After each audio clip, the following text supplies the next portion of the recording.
këshilltarët e presidentit Trump, krye komandanti i forcave të armatosura generali Chen dhe të tjerë këshilltarë të rëndësishëm të presidentit Donald Trump e kanë këshilluar për së dyti në ditën e 10 dhe të 11 të luftës, e kanë këshilluar që të gjejë një mënyrë të japë fund kësaj lufte, sepse do të jetë shumë e rrezikshme të shkojmë përpara dhe të shkojmë në një përplasje e cila do t'i kushtoj Amerikës dhe botës shumë.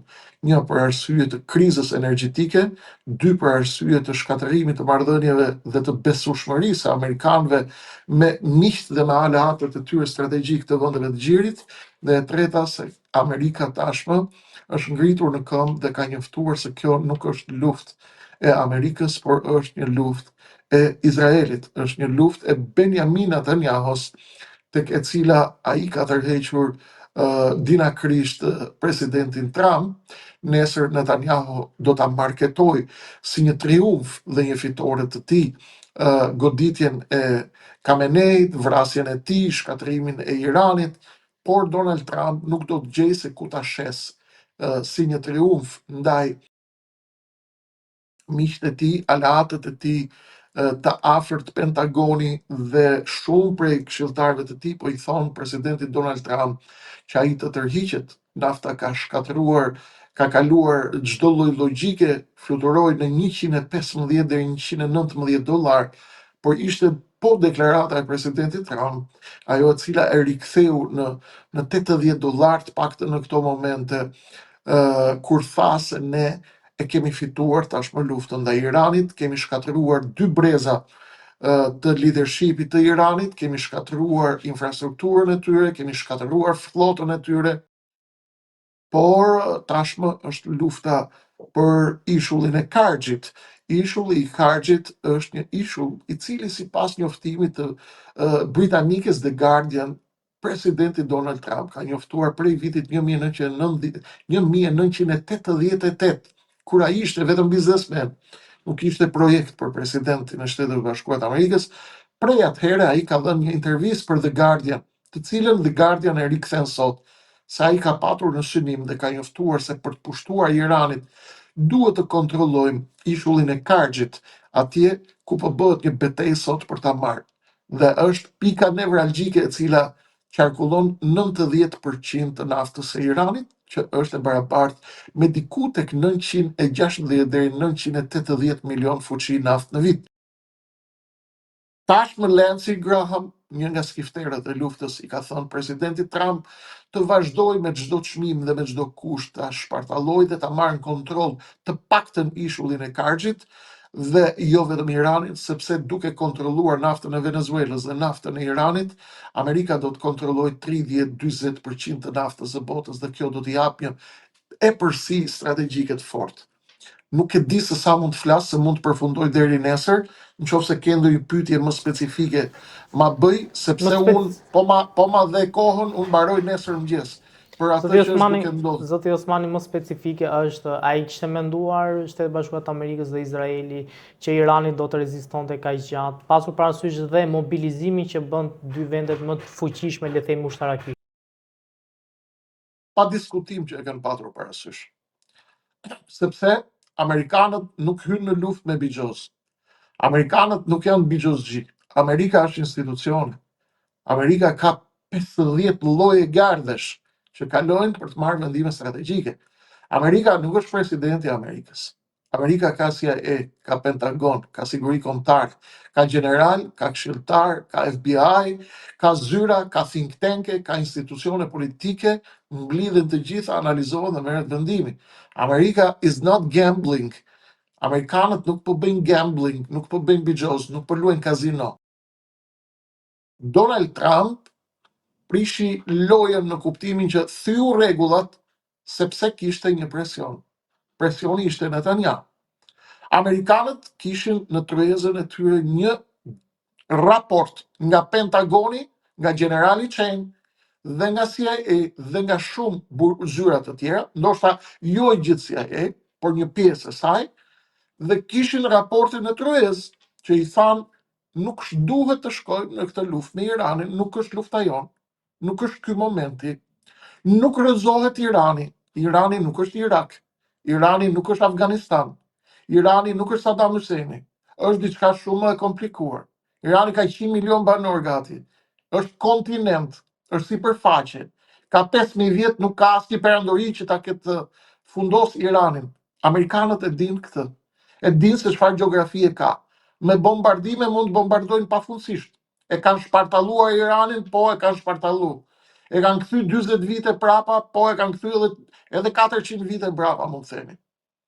Sanksionet do ta dërmojnë, por me bombardime nga ajri Irani nuk rrëzohet. Presidenti Trump mendoi se do të ndiqte skenarin e Venezuelës. Do të rrëzojmë kokën dhe do të vazhdojë regjimi në mënyrën siç është, me një ajatullah i cili do të luante rolin e Nancy Rodriguez që luajti në Venezuela. Kjo nuk ndodhi në Iran, sepse ai që erdhi pas Khameneit ishte djali i tij, Mojtaba Khamenei, i cili është i linjës më agresive dhe më të ashpër se ai. Ndaj, jo se nuk i bëri Trump llogarit mirë, as se si bëri Amerika. Amerika i kishte bërë llogarit në mënyrë perfekte. Presidenti Trump me skifterët e luftës përdorën autoritetin e tyre për ta dërguar Amerikën në një luftë që s'është luftë e saj. Kaq e thjeshtë është. Amerika duhet të jetë e fortë, sepse një botë pa Amerikën do të jetë një botë shumë e shëmtuar. Jo sepse Amerika është ëngjëll, as se Amerika është ëngjëlli i planetit që shpërndan liri dhe demokraci. Këto janë pralla që i tregojnë lëpirësit dhe servilët e ambasadave këtu në Tiranë dhe në të gjithë rajonin. Janë këta lëpirësit dhe servilët të cilët për të ruajtur dhe për të bërë karrierë bëjnë deklarata humoristike. Sigurisht Amerika nuk është vend bamirësie. Amerika është një biznes i madh, kanë thënë politologët më të mëdhenj të planetit. Amerika nuk është një shtet, Amerika është një biznes i madh. Por unë mendoj si një shtetas i një shteti ku Amerika ka kontribute për ekzistencën e tij, për një vend që Amerika i ka çliruar Kosovën. Unë mendoj që bota do të jetë shumë e shëmtuar pa Amerikën, derisa ne të marrim vesh cila është alternativa e qytetërimeve alternative. Ne nuk jemi rusofob, ne nuk jemi kinezofob, ne nuk jemi lindjefob. Ne besojmë se gjithë qytetërimi njerëzor ka kontributet e veta në këtë qytetërim të botës. Ne nuk kemi fobi nga askush, por ne e njohim ofertën amerikane. Duam të njohim ofertën e qytetërimeve të tjera, ku po na çon Rama me gjithë shokët e tij në opozit këtu, po përgatiten të hidhen në boshte të tjera. Ne si shtetas shqiptar, si politikan, si parti politike, ne kemi drejt shohim ofertën. Kush është oferta e lindjes? Kush është rendi ndërkombëtar që do të zëvendësojë Amerikën? Kush është ai rend i ri botëror i cili do të zëvendësojë Washingtonin? Duam të dim ofertën. Nuk guxon njeri të na çojë diku pa na tregu ofertën. Ne nuk dim asgjë. Dim vetëm që Edi Rama dhe Belinda Balluku, bashkë me shokët e tyre në opozit, donin të ekzekutonin portin e Durrësit, donin t'ia jepnin atë një kuti e shkrepse, donin të bënin një kuti shkrepse, ndërkohë që porti i Durrësit duhet të jetë Rotterdami i Ballkanit. Amerikanët i çuan email, i futën një grusht poshtë stomakut dhe i thanë stop tenderit. Ai doli u rebelua dhe tha, jo, tha, ne do ta ndalojmë, sepse un kam plan C dhe kam plan D, doli sot u anullu tenderi. Pse? Sepse nga porti i Rotterdamit që duhet të jetë porti i Durrësit, kalaja më e madhe e Shqipërisë strategjike në zemër të Adriatikut, donin ta bënin kuti shkrepse që të mos rivalizonin portet e Salonikut edhe të Pireut dhe të caktojnë lojën e Beogradit këtu në Tiranë. Kjo sa i përket Shqipërisë.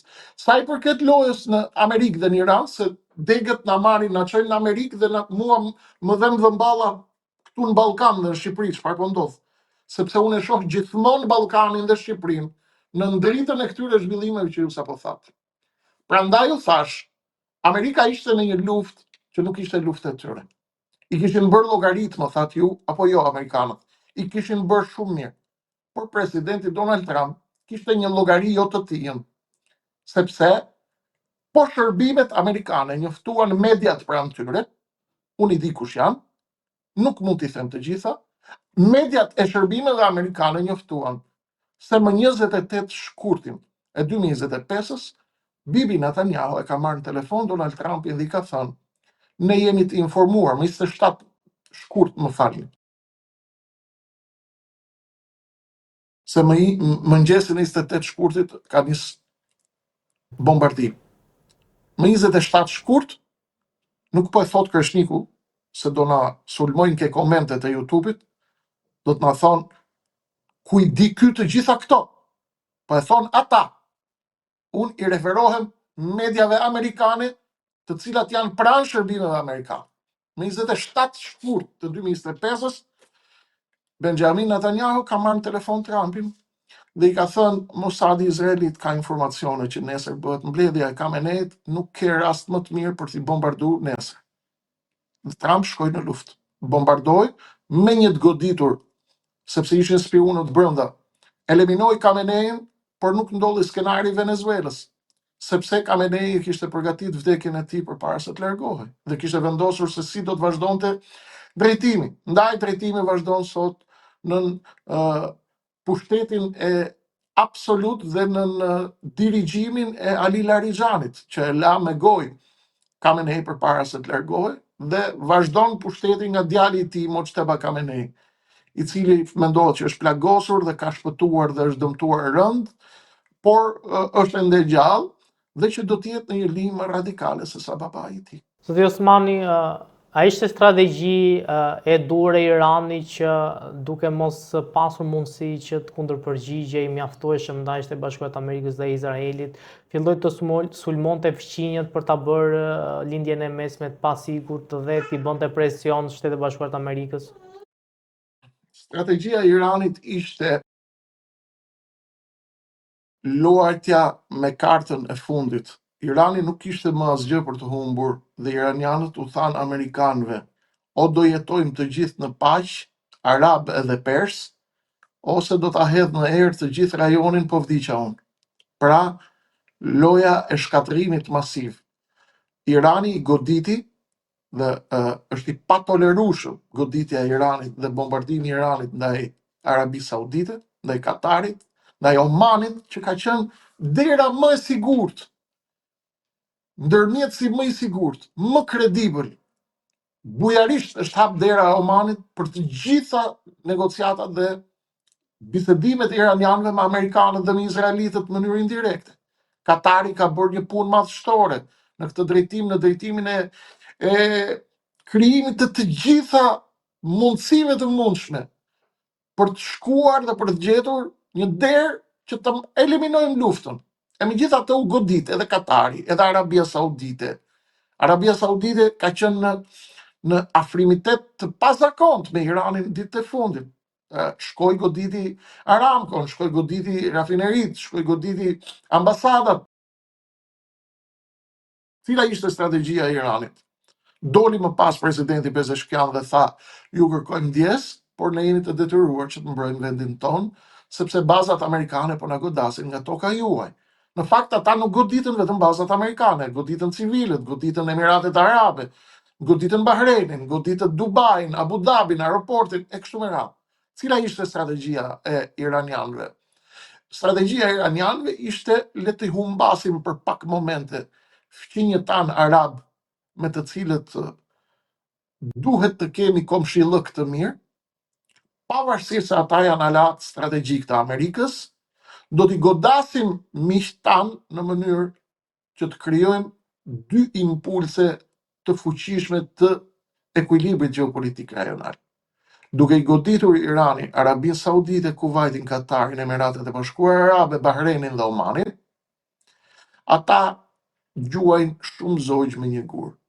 Një, detyrojnë arabët që të bëjnë presion masiv ndaj amerikanëve, se në rast se Amerika do të godasë Iranin nga tokat e tyre, ata do të paguajnë faturën për luftën e Izraelit. Lufta është e Izraelit, nuk është arabëve. E dyta, që është shumë e rëndësishme, arabët kanë shpëtuar tashmë, nuk besojnë më ke historia që e gogolit iranian. Arabët janë bërë më të mençur. Arabët dhe turqit e kanë kuptuar që strategjia e gogolit iranian nuk funksionon më. Nuk ka më gogol iranian, din vetë ata të merren vesh me Iranin tashmë. Dhe strategjia e Iranit ishte ose bëjni presion amerikanëve që të ndalin luftën, ose do të shkatërrohemi të gjithë. Arabët po luajnë me kujdes dhe janë në pozicion shumë të vështirë, sepse nuk heqin dorë nga Amerika, dhe Amerika nuk heq dorë prej tyre, sepse Arabët do të thotë petrodollari, marrëveshja 72-shit, kur nafta u lidh me dollarin, dollari u lidh me naftën. Amerikanët morën vendimin që dollari të shkëputet nga floriri dhe të lidhet me naftën. Shkatrimi, goditja e infrastrukturës naftës, e Aramcos, e burimeve të naftës në gjirin persik, është shkatrim për vetë Amerikën. Është si të gjuash te këmba jote me pistolet. Është vetvrasje. Irani i përdori këto dy karta për të bërë pikërisht këtë presion. 1. Ne jemi miq me vendet arabe dhe duam të jetojmë. 2. Për të destabilizuar marrëdhënien strategjike ndërmjet arabëve dhe SBA-ve, sepse arabët nisën t'i thonë amerikanëve ne kemi ngelur zbuluar, kush do t'i mbrojë tokat tona. Amerikanët nuk kishin më patriotë dhe THAAD dhe sistemet radarëve shumë u goditën. Shkuan t'i marrin Korenë e Jugut, shkuan t'i marrin Japoni. Emiratet e Bashkuara Arabe e blen sistemin THAAD dhe Patriot nga Giorgia Meloni, nga 1.2 miliard, u ashiti Giorgia Meloni për 2.7 miliard, atë që bënte 1.2 miliard, sepse i tha jemi në kohra lufte, do të paguani më shumë. Dhe strategjia e Iranit ishte pikërisht kjo, të merrte, të godiste stabilitetin e aleancës ndërmjet arabëve dhe Amerikës, 1, duke i thënë atyre ose bëni presion ta mbyllim luftën ose do digjeni të gjithë, dhe 2, për t'i treguar arabëve që amerikanët mund t'ju lënë zbuluar në momentet tuaja më të vështira, dhe ja ku nuk po ju përgjigjen tani që ju jeni në rrezik. Kjo lloj dyshe i bëri arabët që tregohen shumë të matur dhe shumë të kujdesshëm, qoftë në reagim me aleatët e tyre strategjik amerikan, por qoftë edhe në reagim me Teheranin zyrtar. Por të gjithë bashkë tashmë kanë kuptuar një lojë, që kanë një target të përbashkët. Benjamin Netanyahu, që donte t'i gëlltisë të gjithë, me planin për Izraelin e madh dhe Izraelin biblik. Plan i cili ka hedhur në luftë dhe ka hedhur në erë ekuilibrat gjeopolitik lindjes mesme dhe përrjedhoi rrezikon të hedhë në erë të gjithë botën dhe ta çojë atë në fazën e tretë të rrezikshme të luftës botërore, që është përpallja direkte mes Amerikës, Kinës dhe Rusisë. Si e shikoni fundin e kësaj lufte dhe a do jetë një luftë që do zgjas në kohë apo besoj që mund të mbyllet së shpejti? Kemi 2 skenar. Skenari i parë që presidenti Donald Trump të dalë pak nga pak dhe të thotë ne i kryem objektivat tona në Iran, e shpartalluam Iranin, e vram liderin, shkatruam flotën, shkatruam fabrikat e raketave balestike, e kthemi kthyer Iranin në epokën e gurit, kthehet në triumf në Washington dhe shkon drejt zgjedhjeve të midtermit në nëntor. Duke e shitur si fitore çfarë ka ndodhur deri tani dhe të shkojmë në një fazë tjetër të sanksioneve të ashpra ndaj regjimit të Iranit dhe në një përplasje me milicit shiite në rajon. Ky është opsioni i parë. Opsioni i dytë, që është më pak i mundshëm, por që nuk është i pamundur, është eskalimi dhe rrafshimi dhe goditja me armë strategjike të Iranit për të detyruar me çdo çmim rrëzimin e regjimit të Iranit. Unë e përjashtoj këtë si mundësi, sepse prapa Iranit është edhe Kina, edhe Rusia, dhe ata janë shumë të lumtur që Amerika të ketë një hemoragji në tokën e Iranit. Ndaj, Amerika po e kupton kurthin që është ngritur në luftën ndaj Iranit. A do të tërhiqet Trump apo jo? Kjo varet nga llogaritë që i bën ai, 1 me lobin izraelit, 2 në marrëdhëniet e drejtë për drejta me Netanyahun, dhe 3, a do të vendosë ai ta bëj American great again apo do të bëj Izraelin great again? Ky është një vendim që e merr presidenti Donald Trump.